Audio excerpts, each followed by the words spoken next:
Foreign policy analyst Niall Gardiner laid into the Duke of Sussex and accused him of undermining the British monarchy. Mr. Gardiner's comments come after Prince Harry warned of a global assault on democracy and freedom as he spoke about the legacy of Nelson Mandela. He tweeted, "Prince Harry is increasingly just a mouthpiece for Meghan Markle's far-left political activism. A sad decline for a once hugely popular figure. He is actively undermining the British monarchy by engaging in political attacks, and damaging the image of the royal family in America." Prince Harry once again waded into American politics when he attacked the rolling back of constitutional rights in the U.S. at the UN General Assembly in New York to mark Nelson Mandela International Day. The father of two also told of the dangers of climate change, the coronavirus pandemic, weaponizing lies and disinformation, the war in Ukraine and abortion laws in the U.S. The Duke, who was joined by his wife, also spoke about his mother Princess Diana's meeting with the former South African leader in March 1997, and how he sought solace in Africa following her death.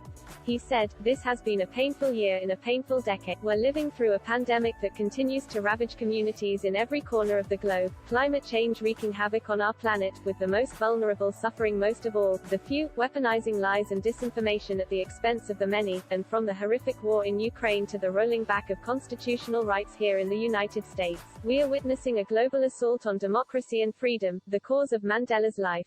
Speaking about issues in Africa, the Duke urged politicians across the world to lead despite resistance from powerful interests. Harry and Meghan arrived at the UN event smiling and holding hands, giving no response to a U.S. reporter's question about biographer Tom Bower's latest book Revenge, Meghan, Harry and the War Between the Windsors. Speaking about Diana, Harry said, "On my wall, and in my heart, every day, is an image of my mother and Mandela meeting in Cape Town in 1997.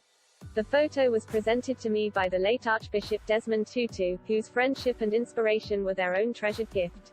My wife and I had the honor of introducing our 4-month-old son to him back in 2019. When I first looked at the photo, straight away what jumped out was the joy on my mother's face, the playfulness, cheekiness, even pure delight to be in communion with another soul so committed to serving humanity. Then I looked at Mandela. Here was a man with the weight of the world on his shoulders, asked to heal his country from the wreckage of its past and transform it for the future. A man who had endured the very worst of humanity, vicious racism and state-sponsored brutality.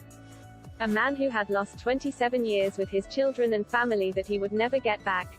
Harry said he has always found hope in Africa, a continent where he found peace and healing.